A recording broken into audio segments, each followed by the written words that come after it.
অনেক সময় মৃত্যুকেও যেন বড় ভালো লাগে। যখন রোগের জ্বালা, ক্ষুধার জ্বালা দেহকে জর্জরিত করে দেয়, তখন মনে হয় বেঁচে থাকার চেয়ে মৃত্যু ভালো। সেই ক্ষুধা আর সেই রোগ যদি গরিবের ঘরে হানা দেয়, তাহলে মৃত্যুকে আরও যেন মধুর মনে হয়। তাই মৃত্যুও অনেক সময় অমৃতর থেকেও যেন অমৃত হয়ে ওঠে। নমস্কার, আমি কথাকলি। আজকের নিবেদন বিভূতিভূষণ বন্দ্যোপাধ্যায়ের লেখা মুক্তি। তবে আরম্ভ করছি। ওর ভালো নাম বোধ হয় ছিল নিস্তারিণী।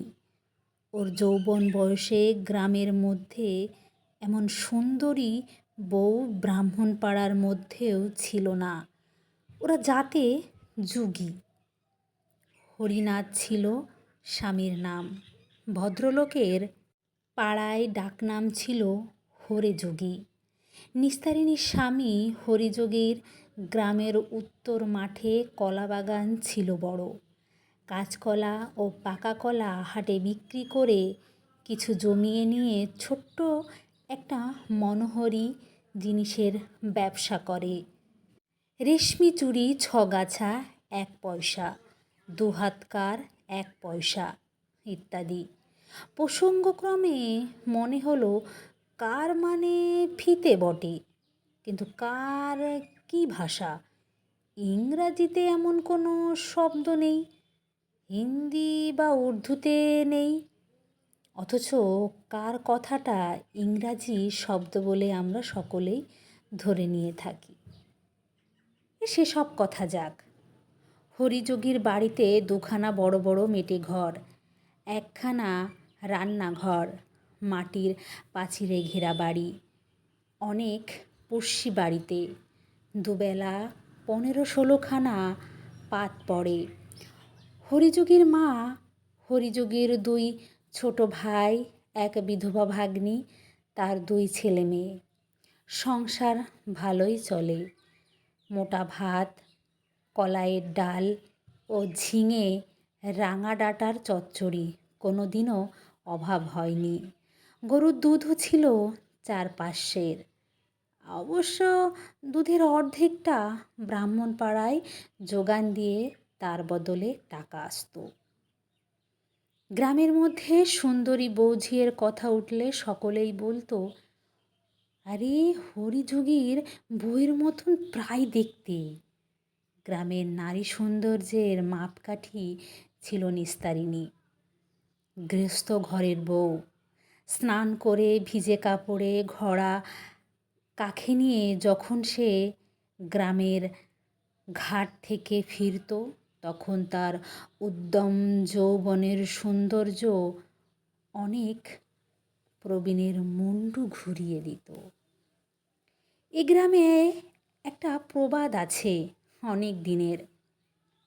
তুলসী দারোগা নদীর ঘাটের পথ ধরে নীলকুঠির ওদিকে থেকে ঘোড়া করে ফিরবার সময়ে তুতবটের ছায়ায় প্রস্ফুটিত তুতফুলের আদকতায় সুবাসের মধ্যে এই সিক্ত বসনা গৌরাঙ্গী বধূকে ঘোড়া কাঁখে যেতে দেখল।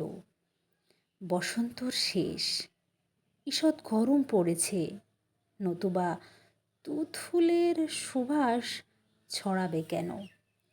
তুলসী দারোগা ছিল অত্যন্ত দুর্ধর্ষ জাহাবাজ দারোগা। হয় কে নয় করবার এমন ওস্তাদ আর ছিল না। চরিত্র হিসাবেও নিষ্কলঙ্ক ছিল এমন মনে করার কোনো কারণ নেই। তুলসী দারোগার নামে এ অঞ্চলে বাঘে গরুতে 1 ঘাটে জল খেত। তার সুনজরে একবার যিনি পড়েছেন, তার হঠাৎ উদ্ধারের উপায় ছিল না। সেহেনু তুলসী দারোগা হঠাৎ মাদ হয়ে পড়ল সুন্দরী গ্রাম্যবধূকে নির্জন নদীর তীরের পথে দেখে বধূকে সন্ধার করবার লোকও পাঠালে। হরিযোগীকে 2-3 বার থানায় যেতে হলো দারোগার সঙ্গে সাক্ষাৎ করতে, কিন্তু নিস্তারিণী ছিল অন্য চরিত্রের মেয়ে। শোনা যায় তুলসী দারোগার পাঠানো বৃন্দাবনী শাড়ি সে পা দিয়ে ছুঁড়ে ফেলে বলেছিল, তাদের তাদের কলা বাগানের কল্যাণে এমন শাড়ি সে অনেক পরতে পারবে। জাতমান খুইয়ে বৃন্দাবনী কেন, বেনারসি পরবারও শখ তার নেই। এই ঘটনার কিছুদিন পর তুলসী দারোগা এখান থেকে বদলি হয়ে চলে যায়।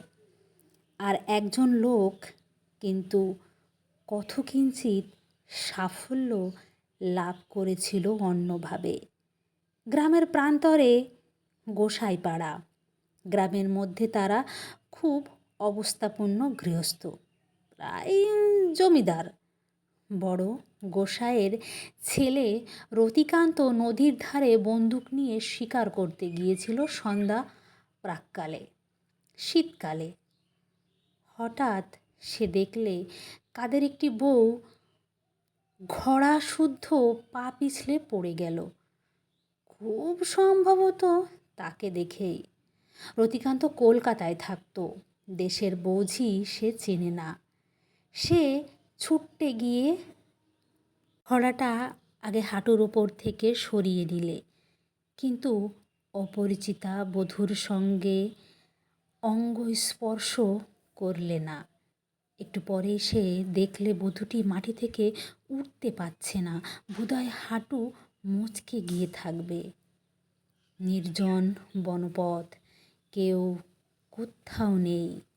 সে একটু বিরক্ত হয়ে পড়ল, কাছে দাঁড়িয়ে বলল, মা, উঠতে পারবে না হাত ধরে তুলব?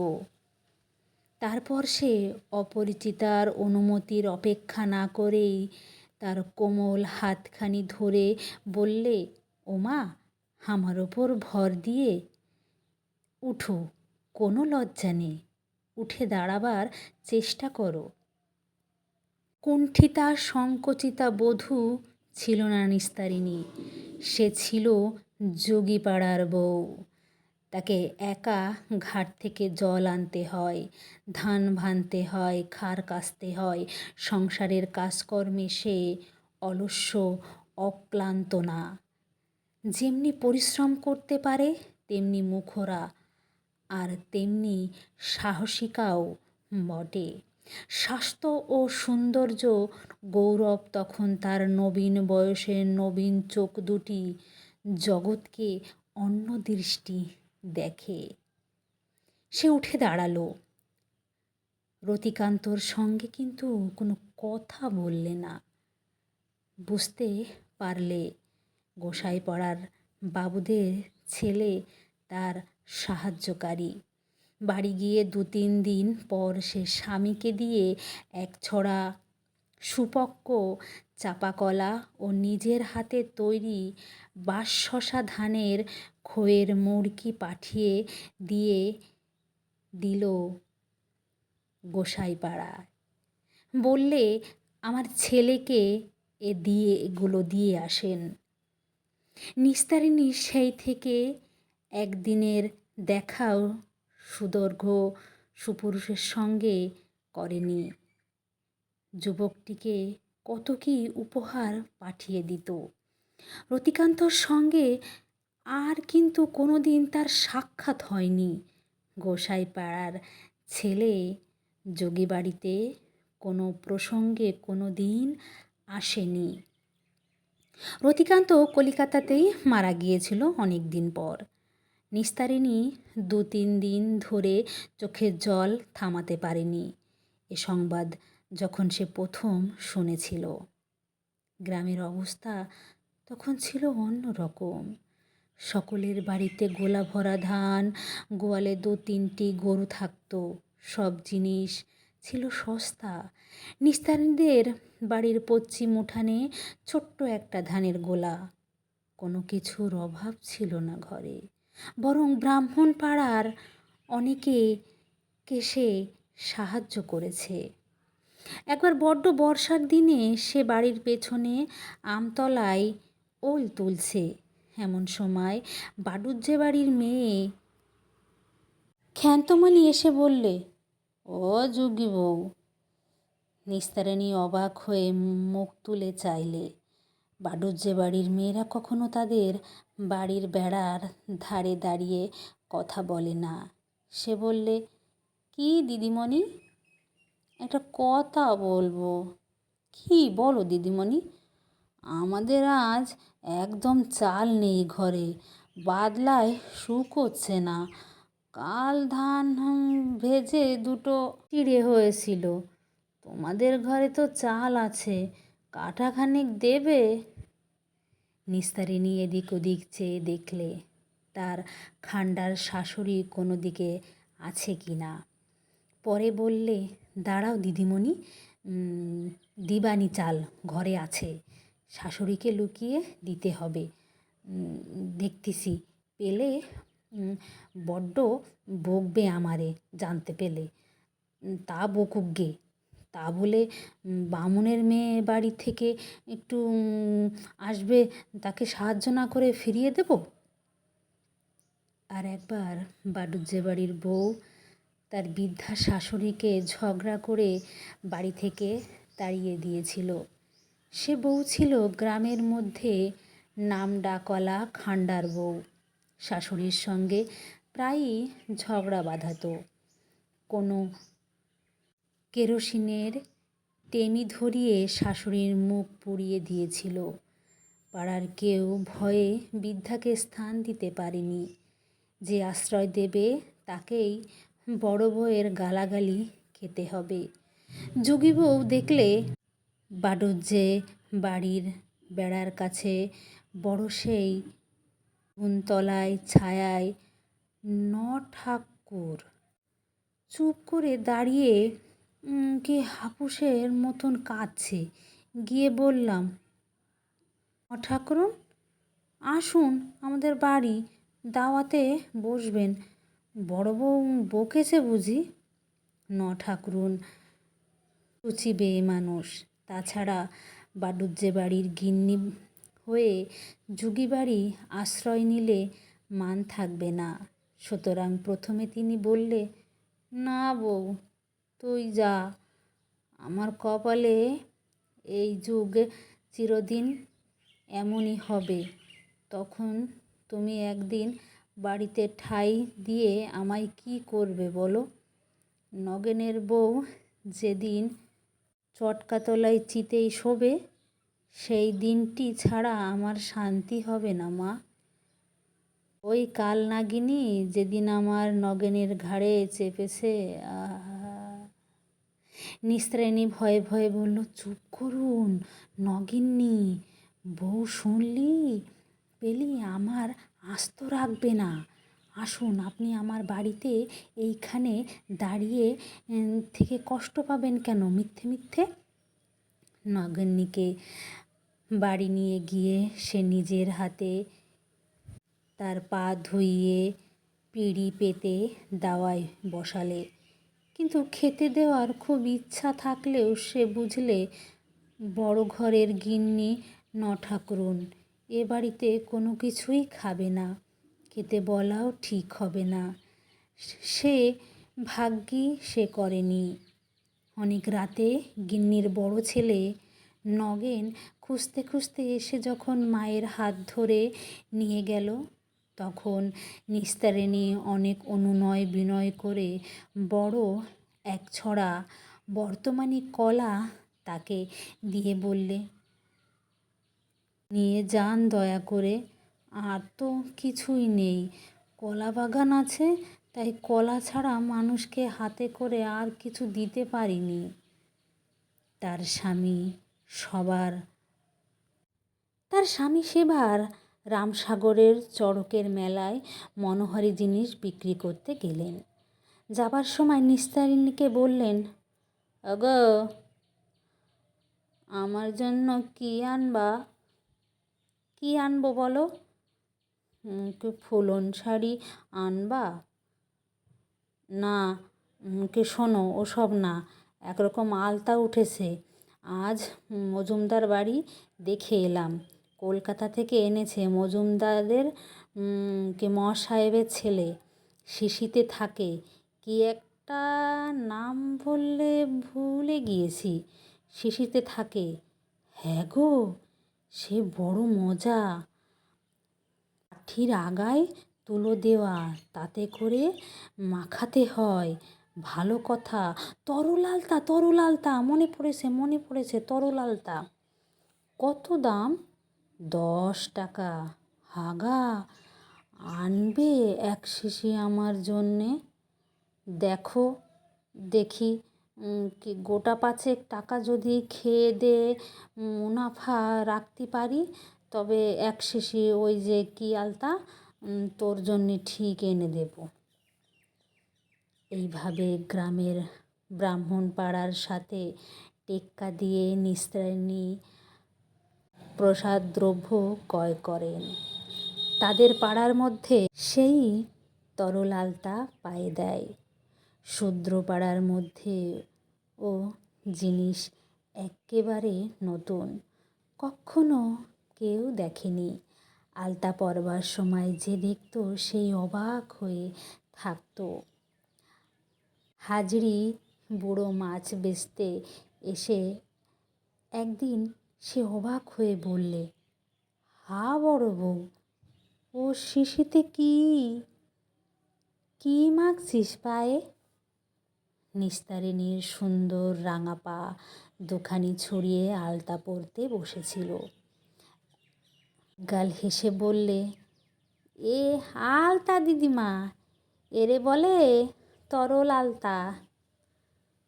ও মা, পাতা আলতায় তো দেখে এসেছে চিরকাল, শিশিতে আলতা থাকে কখনো শুনিনি। কালে কালে কতই দেখলাম, কিন্তু বড় চমৎকার মানিয়েছে তোমার পায়ে বউ। এমনি টুকটুকে রং, যেন জগদ্ধাত্রী পিদিমের মতন দেখাচ্ছে। এসব কথা 30-35 বছর আগেকার কথা। এখন সময় অনেক বদলে গেছে।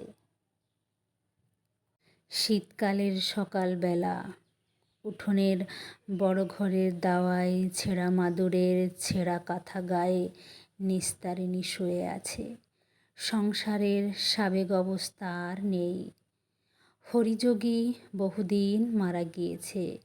হরিযোগীর একমাত্র ছেলে সাধনও আজ 3-4 বছর একদিনের জ্বরে হঠাৎ মারা গিয়েছে। সুতরাং নিস্তারিণী এখন স্বামীপুত্রহীন বিধবা। তার শাশুড়ি এখনও বেঁচে আছে, আর আছে এক বিধবা জা, জায়ের এক মেয়ে, এক ছেলে। 35 বছর আগে সে উচ্ছল যৌবনা সুন্দরী গ্রাম্য বুধিকে হাজার রোগগ্রস্ত শীর্ণকায়া মলিন বসনা পৌড়ার মধ্যে খুঁজেও পাওয়া যায় না। হরিযোগীর মৃত্যুর সঙ্গে সঙ্গে তাদের সে গোয়াল ভরা গরু ও গোলা ভরা ধান অন্তহিত হয়েছে। ঘরের চালে খড় নেই। 3-4 জায়গায় খুঁটি দেওয়া খসে পড়া চালে বর্ষার জল আটকায় না। গত বর্ষায় চালের ওপর আগাছা গজিয়ে একদিকে ঢেকে রয়েছে। মাটির দাওয়ায় খানিকটা ভেঙে পড়েছে। পয়সার অভাবে সারানো হয়নি। কষ্টে শিষ্টে সংসার চলে। সংসারের কর্তা, যার আয়ে সংসারের শ্রী, সে চলে যাওয়ায় নিস্তারিণীর আদর এ বাড়িতে আর নেই। আগে ছিল সেই সংসারের কর্ত্রী, এখন তাকে পরের হাত তোলা খেয়ে থাকতে হয়। তার ছেলে সাধন বাপের মনোহরি দোকান আর কলা বাগান কোনো রকমে বজায় রেখেছিল। 3 বছর আগে এক ভাদ্র মাসে খুব বৃষ্টির পরে সাধন নদীর ধারে কলা বাগানে কাজ করতে গিয়ে সেখানে মারা যায়। কেন মারা যায় তার কারণ কিছু জানা যায়নি। সন্ধ্যা পর্যন্ত সাধন ফিরল না দেখে তার ঠাকুমা নাতনিকে খুঁজতে বার হচ্ছে। এমন সময় বেলেডাঙার 2জন মুসলিম পথিক এসে খবর দিলে সাধন মুখ গুজে কলা বাগানের ধারে পথে কাদার ওপর পড়ে আছে, দেহে বোধহয় প্রাণ নেই। সকলে ছুটতে ছুটতে গেল, গ্রামের লোক ভেঙে পড়ল। সকলে গিয়ে দেখলে সাধন সত্যিই উপুড় হয়ে কাদার উপরে পড়ে, সর্বাঙ্গে কাদা মাখা, তার ওপর দিয়ে এক পলসা বৃষ্টিও হয়ে গিয়েছে। সেখানে শুয়ে আছে। সেখানটা রক্ত পড়ে অনেকখানি জায়গা রাঙা, খানিকটা বৃষ্টির জলে ধুয়েও গিয়েছে। রক্তটা পড়েছে সাধনের মুখ থেকে। গরিবের ঘরের ব্যাপার 2-3 দিনেই মিটে গেল। সংসারের অবস্থা আরও খারাপ হয়ে পড়ল ক্রমে। বাড়িতে 4জনের পুরুষ মানুষের মধ্যে কেবল হরিযোগীর ভাই যুগলের ছেলে বলয়। যুগলও বহুদিন পরলোকগত। দাদার মৃত্যুর পর বছর কয়েকদিন পর সে বিধবা স্ত্রী ও 2 বছরের শিশুপুত্রকে রেখে মারা যায়। বলয় এখন 16 বছরের, বেশ কর্মঠ স্বাস্থ্যবান বালক। নিস্তারিণীকে এখন আদর করে নিস্তার বা বড় বউ বলে কেউ ডাকে না। যে ডাকত সে নেই। এখন তার নাম সাধনের মা। কেউ ডাকে পিন্টুর ঠাকুমা। পিন্টু সাধনের শিশুপুত্র। এখন তার 3 বছর বয়স। সাধনের বিধবা বউয়ের বয়স এই সবে 17। নিস্তারিণী ডাক দিল, ও পিন্টু, পিন্টু। পিন্টু উঠোনের আমতলায় খেলা করছিল। কাছে এসে বললে, কি ঠাম্মা, তোর মাকে একবার ডেকে দে। পিন্টুর ডাকে তার মা এসে দাওয়ার ধারে দাঁড়িয়ে বলল, কি হয়েছে, ডাকছো কেন? আমি আজ 2টো ভাত খাবো, বল তোর ঠাকুমাকে। পুত্রবধূ ঝংকার দিয়ে বলল, ভাত বললি অমনি ভাত? খাওয়া কোত্থেকে সে আমি বলতে পারবো না ঠাকুমাকে। তবে একগাল খই নিয়ে চিড়ে ভাজা যা হয় দে, এখন খিদে লাগিছে বড়। হ্যাঁ, আমি তোমার জন্যে বামুনপাড়ায় বেরোই লোকের দ্বারে দ্বারে। অসুখ মানুষ হয়েছ, চুপ করে শুয়ে থাকো। ওরা এই রকম। সাধনের বউ মুখ ঝামটা দেয়, তাকে একেবারেই মানে না। সেকালে আর একালের মেয়েতে কি তফাৎ, তাই সে ভাবে এক এক সময়। তারও একদিন 17 বছর বয়স ছিল। কখনো শাশুড়ির একটা কথার অবাধ্য হতে সাহস হতো তার। আশ্চর্য! একটু পরে নিস্তারিণীর শাশুড়ি এসে দৌড়ে দাঁড়িয়ে বলি, হা বউ, তোমার আক্কেলখানা কি? আজ নাকি ভাত খেতে চেয়েছো, জ্বর রয়েছে 24 প্রহরের জন্যে, ভাত খেলেই হলো অমনি? বলি, স্বামী খেয়েছো, পুত্তর খেয়েছো, দেওর খেয়েছো, এখনো খাওয়ার স্বাদ মেটেনি তোমার? নিস্তারিণী বড় দুর্বল হয়ে পড়েছে অসুখে। তবু সে বললে, স্বামী পুত্তর তো তুমিও খেয়েছিলে, তবুও 3 পাথর করে ভাত মারো 3 বেলা, লজ্জা করে না বলতি? নিস্তারিণীর শাশুড়ি এ কথার উত্তরে চিৎকার করে গলাগলি দিয়ে এক কাণ্ড বাঁধালে। সাধনের বউকে ডেকে দিলে, ওকে কিছু খেতে দিবি নে আজ, বলে দিচ্ছি। এ সংসারে যে খাটবে সে খাবে, আমরা সবাই মিলে ঝুলে খাটি, ও শুধু শুয়ে থাকে। রোগ নিয়ে শুয়ে থাকলেই এ সংসার চলে না। তার উপর আবার যে সে রোগ নাকি, ওকে বলে পাণ্ডু রোগ। মুখ হলদে, চোখ হলদে, হাত পা ফুলেছে, ও কি সারবে রোগ? ও আরও উঠবে বলে আমার মনে হয় না। উঠবেও না, কেবল শুয়ে শুয়ে পাথর পাথর খাবে। নিস্তারিণী বলে, খাবো খাবো, বেশ করব। আমার খোকা কলাবাগান সামলে রাখত, তাই আগে বাড়ি শুদ্ধ খাওনি? সেই কলাবাগান তদ্রিক করতে গিয়েই বাছা আমার চলে গেল। তোমরা ওদের বাপ ছেলের রক্ত জল করা কলাবাগান মনোহারী ব্যবসা ঘোচালে, এখন আমায় বসিয়ে খেতে দেবে না তো কি করবে? হ্যাঁ, নিশ্চয়ই দিতে হবে। নিস্তারিণীর শাশুড়ি বলে উঠল, তোকে বাসি আখার ছাই খেতে দেব, ডাইনি রাক্ষসী! আমার সংসার তোর দৃষ্টিতে জ্বলে পুড়ে গেল, নইলে কি ছিল না? গোয়াল ভরা গরু ছিল, হাঁড়ি ভর্তি ডাল ছিল, গোলা ভর্তি ধান ছিল না? গরু ছাগল ছিল না? উভয় পক্ষের চেঁচামেচি শুনে ওর যা নির্মলা সেখানে এসে পড়ল। এটি হরিযোগীর ছোট ভাই যুগলের বিধবা স্ত্রী, এর একমাত্র পুত্র বলয়। এই সংসারের একমাত্র উপার্জনক্ষম পুরুষ মানুষ। বলয়ের বয়স এই 19 বছর। বলয় বাঁশ কিনে গাড়ি বোঝাই দিয়ে স্টেশনে নিয়ে যায়, সেখান থেকে মালগাড়িতে উঠিয়ে কলকাতায় পাঠায়।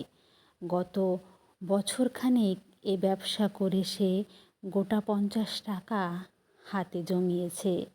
মার হাতেই এনে দিয়েছে সে টাকা।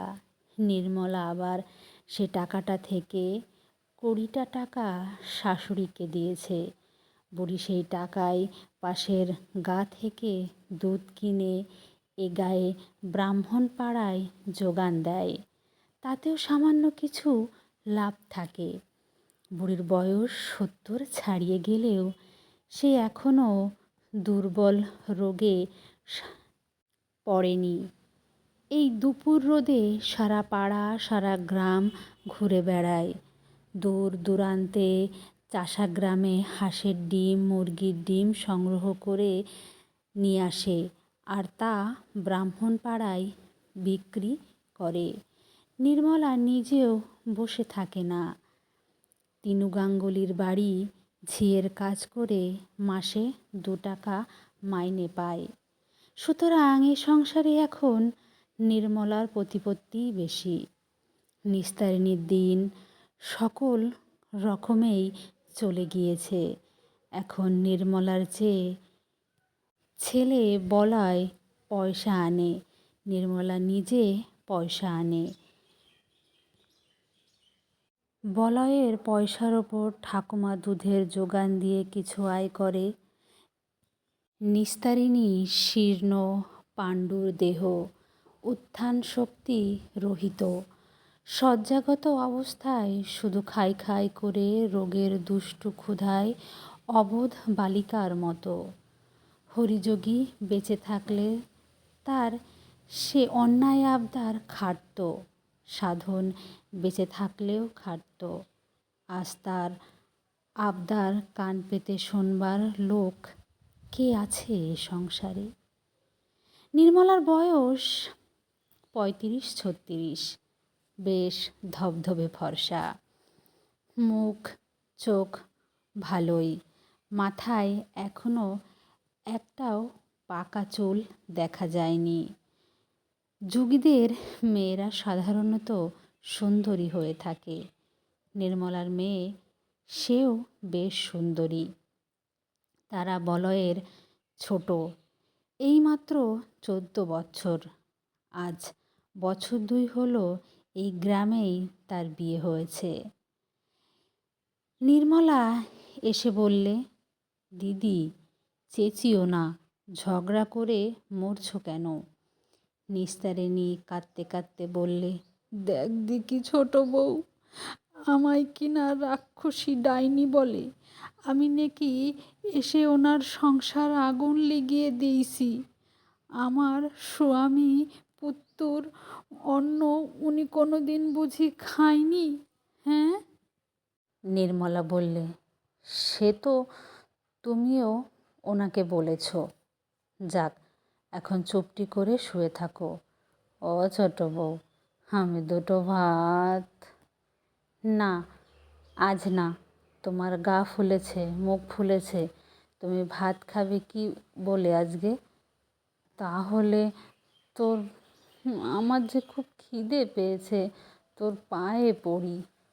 আচ্ছা, এখন চুপ করো, বেলা হোক, ভাত রান্না হোক, আমি বলবো তখন। নিস্তারিণীর হাত পা মুখ ফুলেছে, কথাটা ঠিকই। বিশ্রী চেহারা হয়ে গিয়েছে, এ কথা ঠিকই। কি বিচ্ছিরি চেহারা হয়ে গিয়েছে তার! ওর দিকে যেন আর তাকানো যায় না, এমন খারাপ দেখতে হয়েছে ও। যত্ন করবার কেউ না থাকাতে ও দিন দিন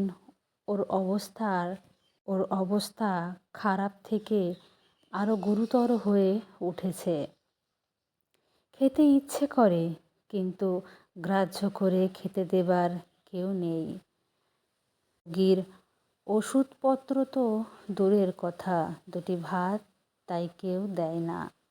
ক্ষুধার জ্বালা সহ্য করতে না পেরে বেলা 10টা আন্দাজ সময় সে নাতনিকে ডেকে চুপি চুপি বললে, পিন্টু, এ পিন্টু, দুটো পেয়ারা পেড়ে আনগা না, যা।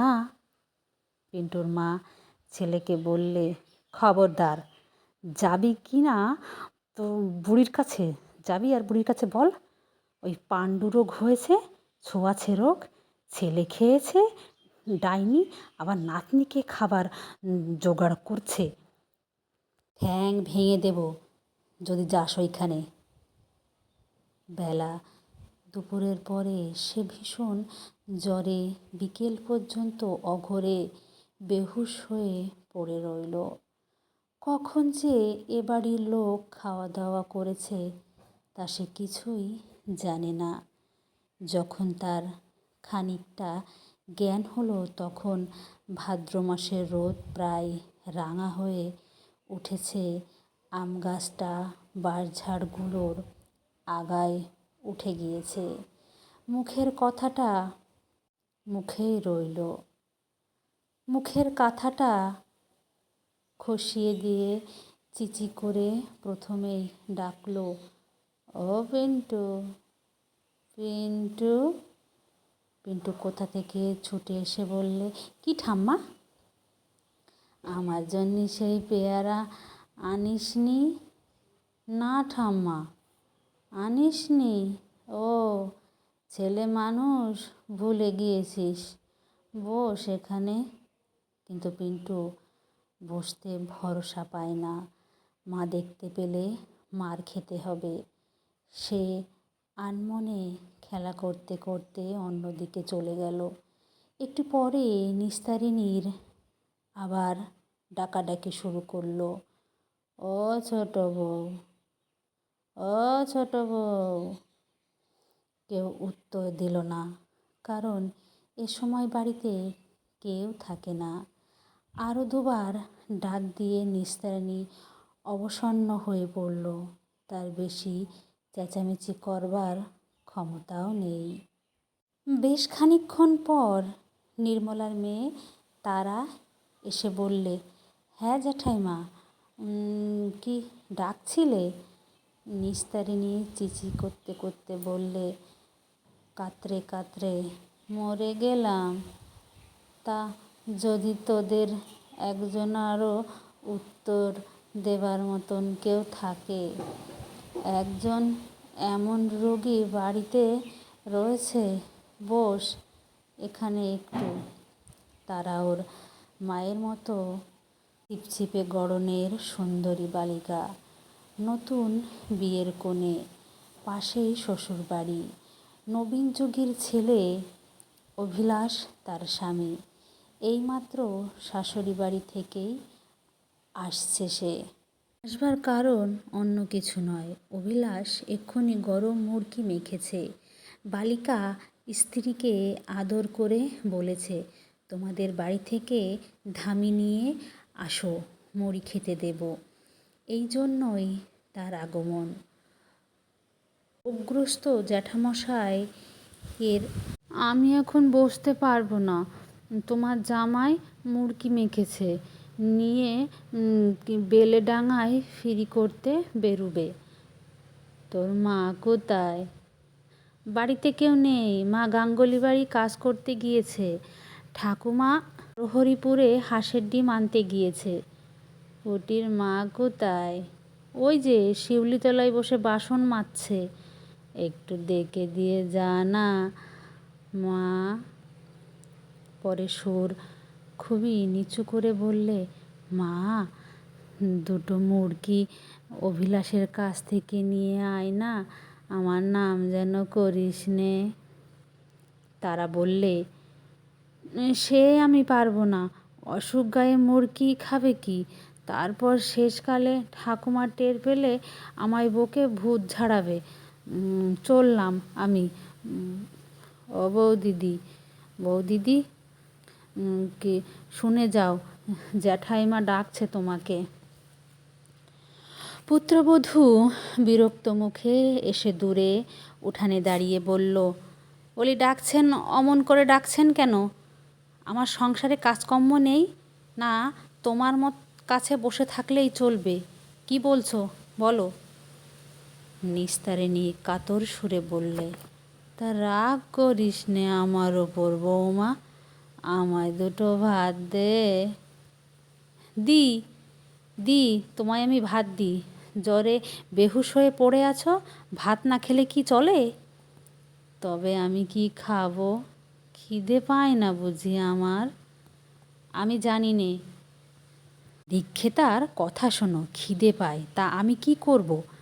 ঠাকুমা এলে বলবো, ঠাকুমা না বললেই আমি ভাত দিতে পারবো না।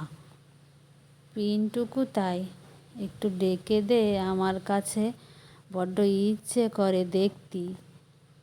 পুত্রবধূ ঝংকার দিয়ে বলে উঠল, এত সোহাগের আর কাজ নেই, ছেলের মাথা খেয়ে বসে আছো, এখন নাতনিকে খাও, নাতি ছেলেকে খাও এখন।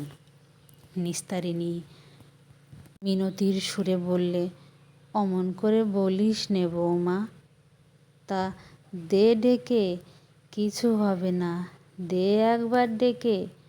পুত্রবধূ হাত পা নেড়ে বললে, না না, হবে না, তোমার পাণ্ডু রোগ হয়েছে, বিচ্ছিরি ছোঁয়াশে রোগ, আমি ছেলে পাঠাতেই পারবো না তোমার কাছে, গেলি আমার যাবে, তোমার কি হবে?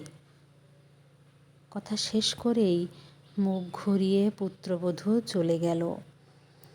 নিস্তারিণীর দুই চোখ দিয়ে ঝরঝর করে জল গড়িয়ে পড়ে, ছেঁড়া ময়লা তেল চিটে বালিশটা ভিজতে চলল।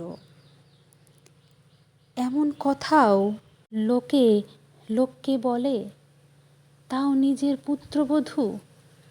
সাধনের নাম রয়েছে এই ধুলোগুঁড়োটুকুর ওপর। মা সাধ ভেবে কালী তার মঙ্গল করুক। সে না তার ঠাকুমা বৌমা বলে কি না, গেলে তারই যাবে। সন্ধ্যার কিছু পূর্বে নির্মলা বামুনবাড়ির কাজকর্ম সেরে ফিরে এলো। বড় জায়ের কাছে গিয়ে বললে, কেমন আছো দিদি? দেখি গা দেখি। নিস্তারিণী না ঘুম না জ্বরে আচ্ছন্ন মতো হয়ে পড়েছিল। কপালে ঠান্ডা হাতের স্পর্শ পেয়ে জেগে উঠে বললে, কে? ছোট বউ, তুই আবার আমায় ছুলি কেন? তোর পাছে পাণ্ডুরোগ হয়, আজ আমার বৌমা বলেছে। হ্যাঁ ছোট বউ, সাধনের ছেলে আমার কেউ হয় না, তুই বল। নিস্তারিণী নিঃশব্দে কাঁদতে লাগলো। নির্মলা বললে, চুপ করো দিদি, সবই তোমার কপাল। প্রতিমেয়ের মতো বউ ছিলে তুমি, সবই তো দেখেছি। স্বভাব চরিত্র সম্বন্ধে কেউ একটা কথা বলিতে পারিনি কোনো দিন তোমার ওপর। নিস্তারিণী বলিল, কেন? দেওরদের পিঠে করে মানুষ করিনি? আমি যখন ঘর করতে এলাম, তোর স্বামী তখন 9 বছরের ছেলে আমার পাত থেকে বেগুন পোড়া ভাত মেখে খেত। আর আজ আমি হয়েছি নাকি ডাইনি? চুপ করো দিদি, এসব কথা আমি সব জানি। এখন কি খাবে তাই বলো। নিস্তারিণী মিনতির সুরে বলল, 2টো ভাত। না, আমায় বকিও না, সারাদিন কাজ করে একেবারে কষ্টে এলাম, 2টো মুড়ি নিয়ে এসেছি। শোনো, এই খাও। শোন ছোট বউ, অভিলাষ আজ গরম মুড়কি মেখেছে, তারা বলে গেল। না, সেসব হবে না, গুড়ের মুড়ি জ্বর হলে খায় না। 2টো তেল নুন দিয়ে মুড়ি মাখিয়ে দিচ্ছি, খেয়ে 1 ঘটি জল খেয়ে আজ রাত্রির মতো পড়ে থাকো। শুনেছ কাণ্ড? বাজারে নাকি চালের পালি 1.5 টাকা, ভাত আর খাতি হবে না। বলাই আর কত রোজগার করবে? কি করে এই বিধবা পুরি চালাবে? ধান ফুরিয়ে এলো, এবার আমাদের মতো গরিবদের না খেয়েই মরতে হবে। নিস্তারিণী স্তব্ধ হয়ে শুনল। অসুস্থতার দরুন সে বহুদিন অবধি বাহ্যিক ব্যাপারে কিছুই জানত না। তবু 1.5 টাকায় 1 পালি চাল শুনে সে যেন এত জ্বরের ঘোরের মধ্যেও চমকে গেল। সকালে যে তাকে গোলার ধান বিক্রি হয়েছে 18 আনা করে, সরু বাঁশশলা, কি চমৎকার ধানই না ছিল। মনে আছে একবার তার প্রথম পুত্রের অন্নপ্রাশনের জন্য গোলা থেকে 25 টাকা ধান বিক্রি হয়। 5 শিকা ছিল 1 মণ ধানের দাম। নিজের হাতে সে কত ধান বিলিয়ে দিয়েছে। একবার গায়ে আকাল হয়েছিল, টাকায় 350 হয়ে উঠেছিল চালের দাম। বামুনপাড়ার মেঝোগিন্নি একদিন তাকে বাড়িতে ডেকে বললে, বউ, তোমায় একটা কথা বলি, খাওয়া দাওয়ার বড্ড কষ্ট, 2 মণ ধান আমাকে ধার দিতে পারবে? ঈশ্বরের ইচ্ছায় তোমার তো কোনো অভাব নেই। গোলা যেন আরও উপচে ওঠে। সে শাশুড়িকে লুকিয়ে 2 মণ ধান বার করে দিয়েছিল গোলা থেকে। শাশুড়ি চিরকালই খান্ডার, কাউকে কিছু জিনিস দেওয়া পছন্দ করতো না কখনো। কিন্তু তখনকার দিন, আর এ সংসারে তার প্রতিপত্তি ছিল অন্যরকম। সে যা করবে তাই হবে, তার ওপর কথা বলার কেউ ছিল না। কোথায় গেল সেসব দিন? সন্ধ্যা উত্তীর্ণ হয়ে গিয়েছে। নির্মলা 1 বাটি দুধ নিয়ে এসে বললে, ও দিদি, দিদি, খেয়ে নাও এইটুকু দুধ, শুনছ?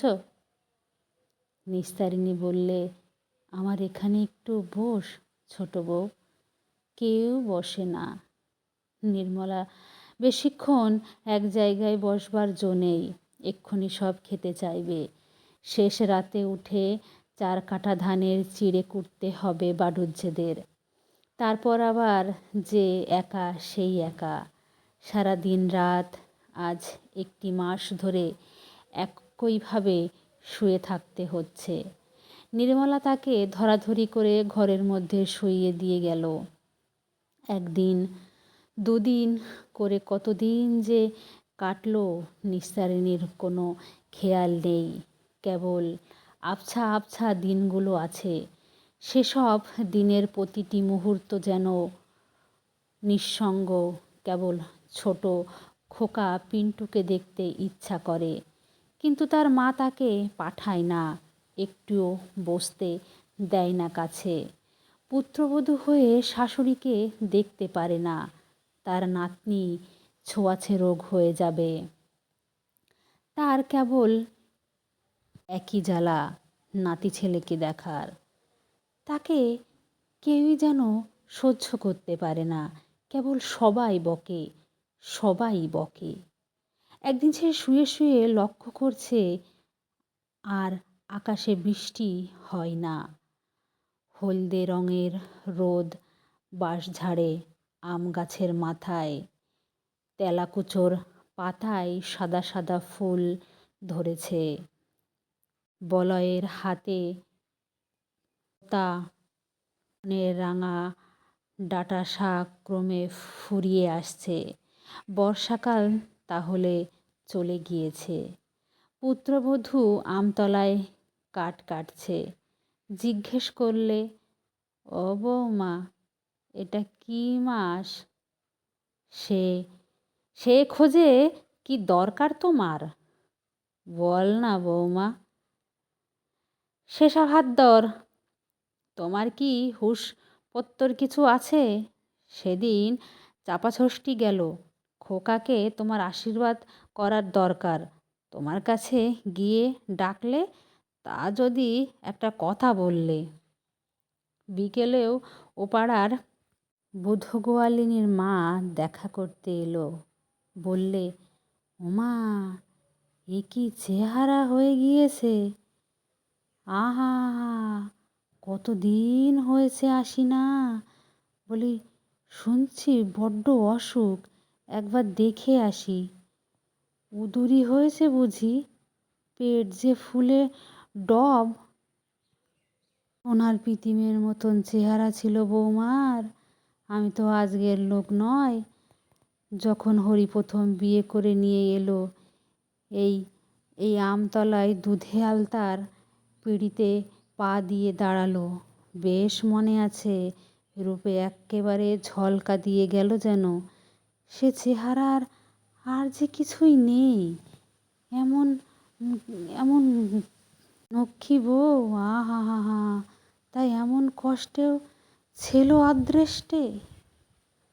নিস্তারিণী যেন সব বিষয়ে নিস্তব্ধ হয়ে গেছে, উদাস হয়ে পড়েছে। এসব কথা শুনে যায় বটে, কিন্তু কার বিষয়ে কে যেন কথা বলছে। সেকালের সে বড় বউ তো কোন কালে মরে হেজে গেছে। সে রূপসী লক্ষ্মীর মতো সংসার জোড়া বড় বউ কোথায় আজ? কেবল খেতে ইচ্ছা করে পান্তা ভাত, কতকাল খায়নি, কেউ দেয় না, দেখাই করে না এসে। সন্ধ্যার পরে নির্মলা এসে একটু কাছে বসে, বলে, ও দিদি, তোমার জন্যে একটা জিনিস এনেছি মনিব বাড়ি থেকে। নিস্তারিণী ব্যগ্রভাবে বলে, কি কি? চুপ করো, 2টো তালের বড়া। গিন্নি ভাজছে, তা আমাকে খেতে দিল। কতকাল খাওনি, তাই নিয়ে আসলাম। কতকাল খাইনি, দে দে দে। নির্মলা বেশিক্ষণ বসতে পারলে না। রান্নাঘরে খই ভেজে দিতে হবে জামাই অভিলাষকে। তারা বলে দিয়েছে কাল মুরগি মাখবে।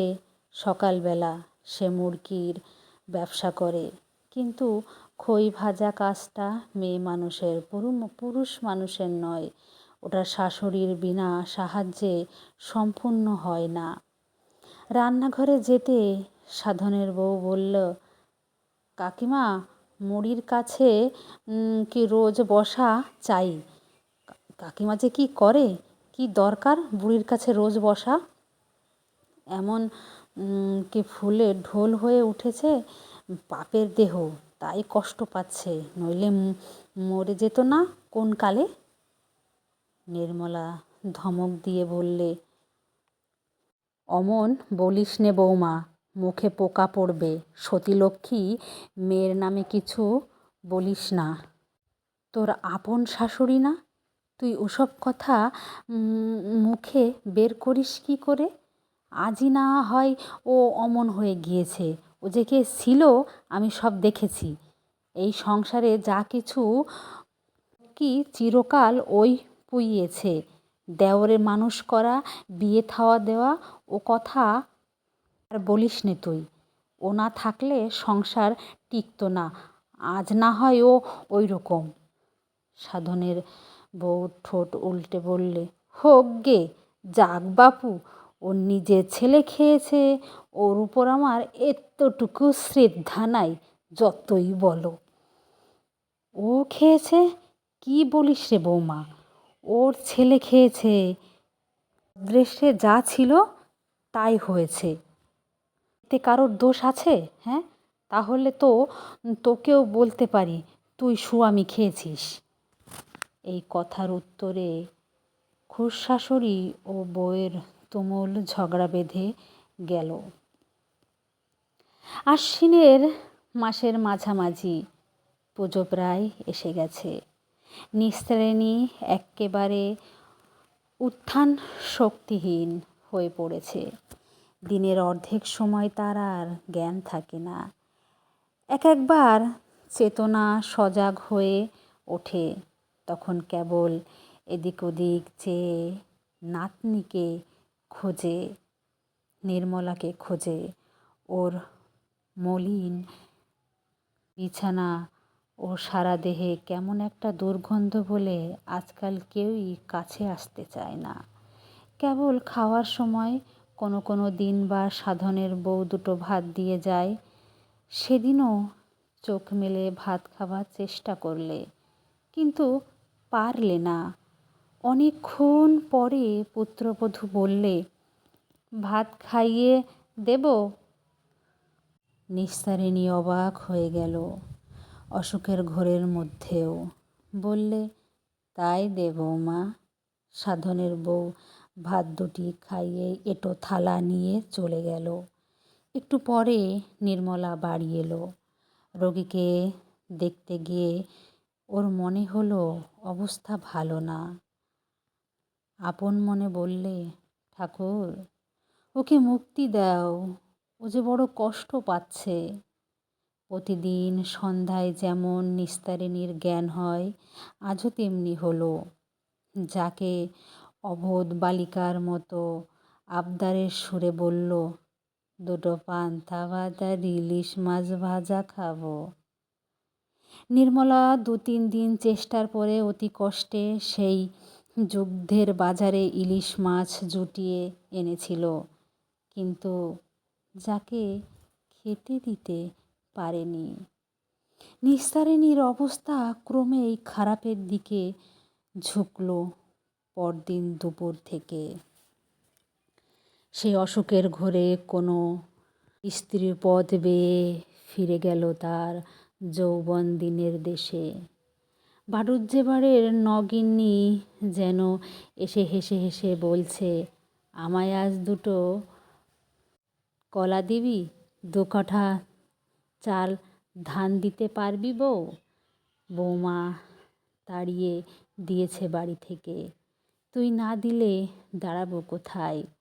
যে সব লোক কতকাল আগে চলে গিয়েছে, তারা যেন এসে দিনরাত ওর বিছানার চারিপাশে ওকে ঘিরে ভিড় করেছে।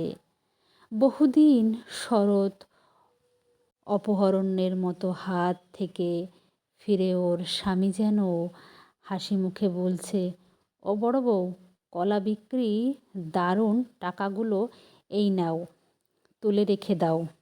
আর এই ইলিশ মাছটা ভারী সস্তা আজ হাটে। ওর সব দুঃখ, সব অপমান, অনাদরের দিনের হঠাৎ আজ কেমন অপ্রত্যাশিতভাবে অবসান হলো কীভাবে। নিস্তারিণী অবাক হয়ে যায়, বুঝতে পারে না কোনটা স্বপ্ন, কোনটা সত্যি। সে একগাল হেসে স্বামীর হাত থেকে ইলিশ মাছটা নেবার জন্য হাত বাড়ায়। নির্মলা চোখ মুছতে মুছতে বলে, সতী লক্ষ্মী স্বর্গে চলে গেল বৌমা, পায়ের ধুলো নে। তারপর সে নিজেও ঝুঁকে পড়ে মাতৃ সমাতুল্য বড় জায়ের পায়ে হাত ঠেকালো। আজকের গল্প এখানেই শেষ হলো। দু লাইন কথা, মানুষের সব দিন সমান যায় না। রূপ যৌবন চিরকাল থাকে না, তবু আমরা এই রূপ, এই যৌবন, এই অর্থ নিয়ে কত অহংকারই না করি।